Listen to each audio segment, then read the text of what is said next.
All right, today is April 1st, 2023, and I am here with your Guild Wars 2 news. Here we go. So, first off, Fashion Wars 2. With pretty much every dragon ended, the commander finds themselves with a newfound wealth of time. The strongest force on Tyria has one last world to conquer now, the catwalk. A mysterious letter draws our hero into the high-stakes world of underground winner-take-all fashion shows at the Crow's Nest and Lion's Arch, and they'll need all the help they can get to capture the hearts of this week's panel of celebrity judges. After 10 years of Guild Wars 2, we're finally in the end game. Fashion game. Hit the wardrobe and dress for success in the latest chapter of the Guild Wars storied saga. I did go check this out. I swung by Lion's Arch, actually not intentionally because I hadn't read these notes yet. I didn't know what was going on. I was just visiting the bank there. However, they saw my wizard hat and three people passed out. I ended up with 4 blue ribbons. They only had 3 places. I don't know how that happened. So I'm avoiding Lion's Arch currently because it's taking the fun away from other people. So I'm going to let them have their fun until it's over. Part 2, General. Completing Season Prophecies of the Living Story now rewards players with access to older Lion's Arch, which can be accessed by launching the original Guild Wars 1 client and traveling to Lion's Arch.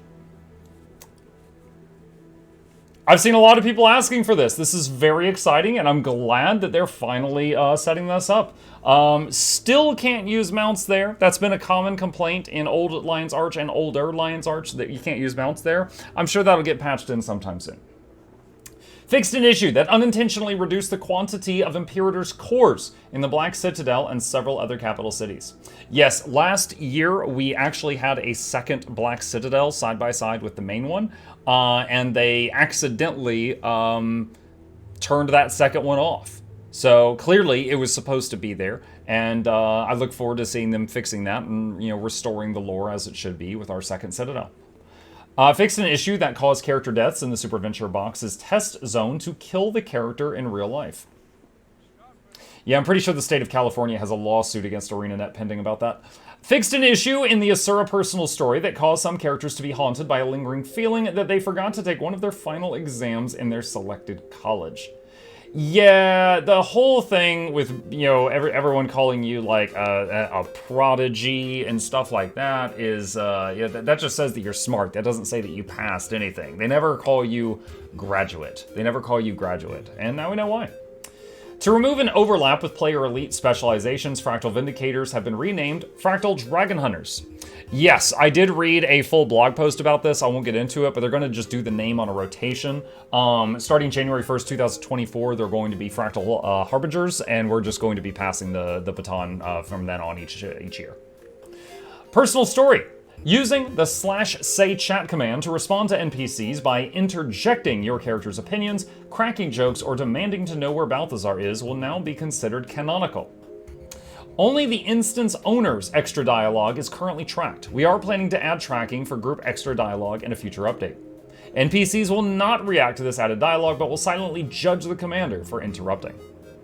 Honestly, it's good to see this back. As an ancient 82-year-old gamer, this is something that we did in EverQuest all the time. You had to actually type back and forth to the NPCs, and honestly, they weren't real thrilled about it. I'm pretty sure, judging by the level of sass that we got in our day, that was where Chat GPT started. Items. Updated the categorization of food items in the crafting menu. To improve discoverability, all food items are now soups or sandwiches. There's actually a big fight going on the forums right now because pizzas were labeled under sandwiches. And there's a surprising amount of people that think they are a sandwich. And then there's the rest of us. And it's a bit of a war zone over there. I cannot recommend stopping by.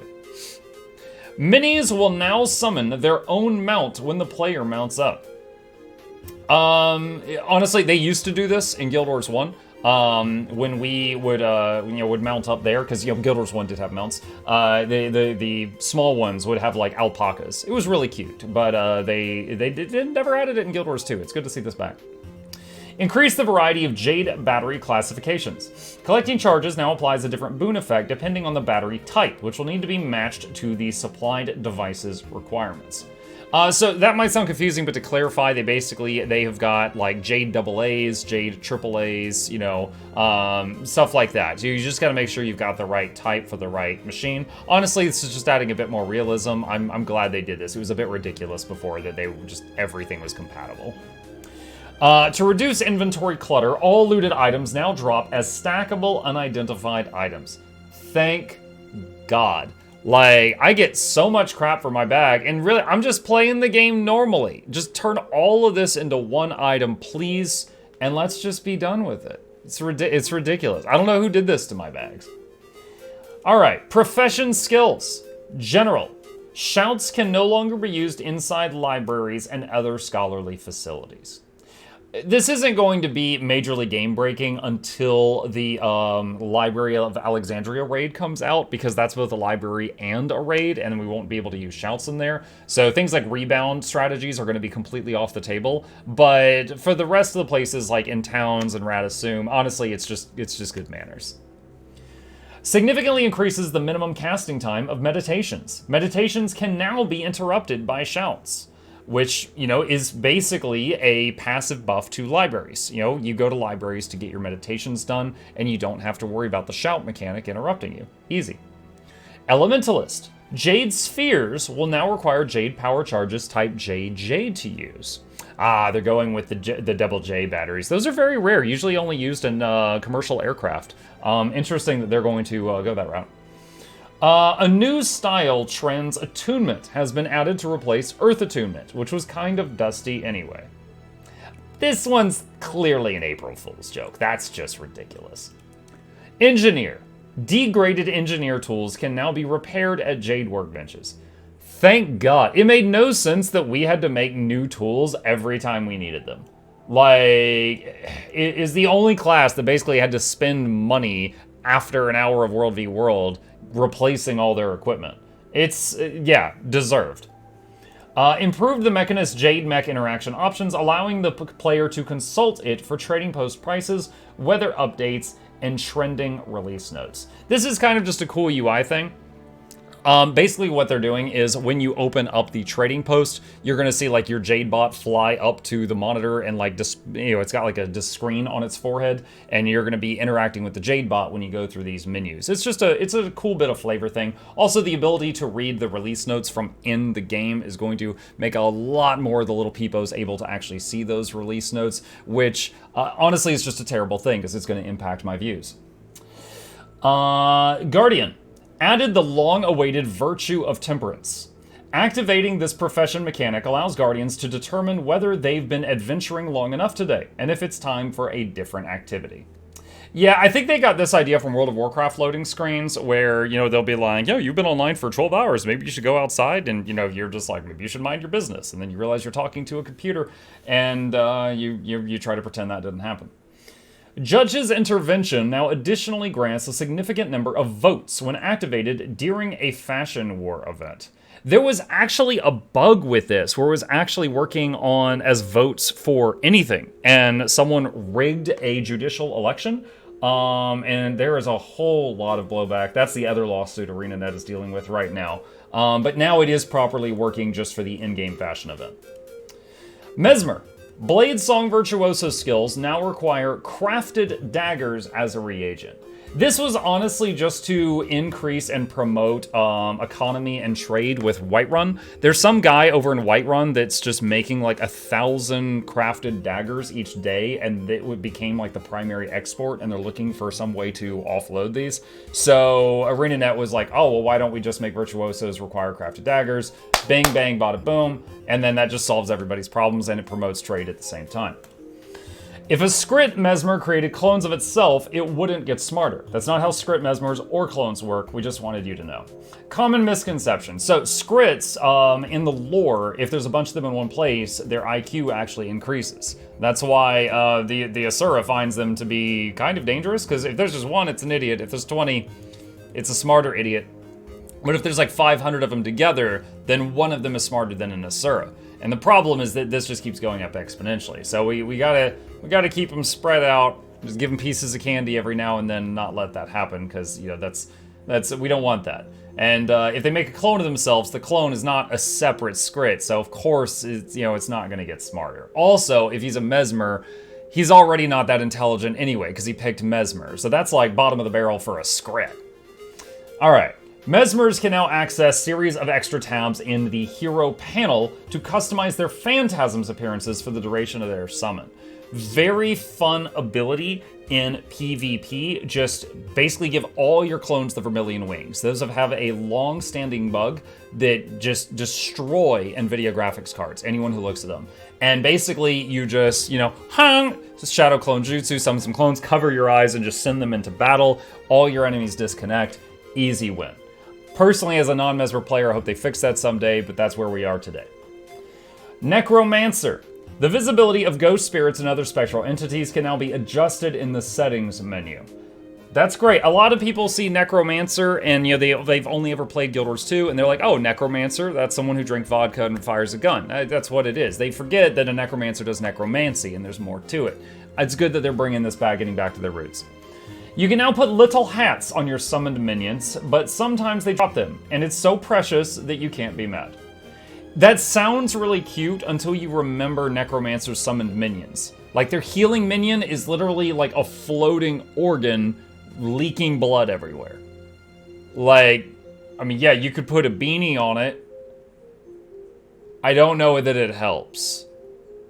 Miniatures will talk, but the minions, ugh, I don't know. Ranger. Soul Beasts can now meld with their equipped mini as well as their pet. Fun fact about this, if you're using the mini Palawa Ignatius Joko, and then you merge with that, with a Beast Merge, you actually become a better Necromancer than a Necromancer. Use that knowledge how you wish. Decrease the Fashion War Judge's vote ratio for feline pets in PvP only. Yeah, I mean, they kept winning. It was an easy win, so they had to do this. I kind of hate it as a ranger, ranger main, but it is what it is. Revenant. Attempting to revive a defeated player now instead unlocks a third legend slot, giving the Revenant temporary access to the targeted player's utility skills. So this is, basically giving the Revenants a little bit more of the abilities they already had in the lore. So instead of reviving your teammates, you just let them die and then use their skills better than they did. Unfortunately, I have seen this backfire a few times already on the public test realm, where the Revenant tried to revive someone that stood in the fire, and then the Revenant was filled with the overwhelming desire to stand in the fire. Like, he got stupider by channeling the spirits of the people who die first. And so it was just, the idiots died, and then all the Revenants died. And I've seen it happen more than once. They're gonna have to go back to the drawing board of the idea, but I like where they were going with that. Revenants can no longer channel the legendary Pact Commander in PvP only. I mean, it was ridiculous that they ever could. I'm still alive. Updated Inspiring Reinforcements visual effects and icon to reflect the fact that this utility skill now creates a catwalk. Yeah, I mean, I've always been pro, sell me skins for my abilities. I mean, honestly, as a mechanist, I would love for my golem to look like Big O. Either the giant robot from Big O or the robot maid from Big O. Either way. Heck, the giant robot with a maid apron, any of that's fine.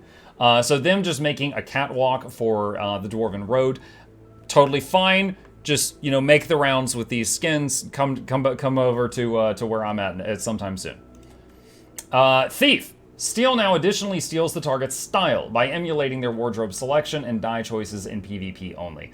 Again, great idea. Saw it backfire on the PTR. The thief stole from someone, saw what he was looking like after the fact, and he just disconnected. I just assume he could not function with what that person put them in. And I still haven't seen that guy log back on. I don't know what happened to him. I think his name was Nudie. But I don't know. Maybe sometime soon. Added a new thief specialization, the Rouge, for training fashion war-based skills. Yes, a little bit of play on words here. A rouge, of course, is makeup. A rogue is spelled one letter differently. And a lot of people like to brag about how strong their rouge is, not realizing that they are just, getting all dolled up. But it's cool that they're leaning into it. It's kind of like the Spectre Scepter. I can't believe that passed QA.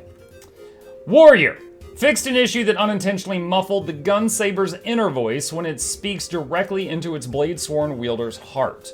On that note, I don't know if you guys heard, Warrior Bladesworns are actually getting an anime. Stay tuned. This can now be adjusted using player instrument volume setting. Yeah, I actually had to mute that on mine because as a streamer, the constant swearing from my gun saber, it was making my channel no longer like, E for everyone.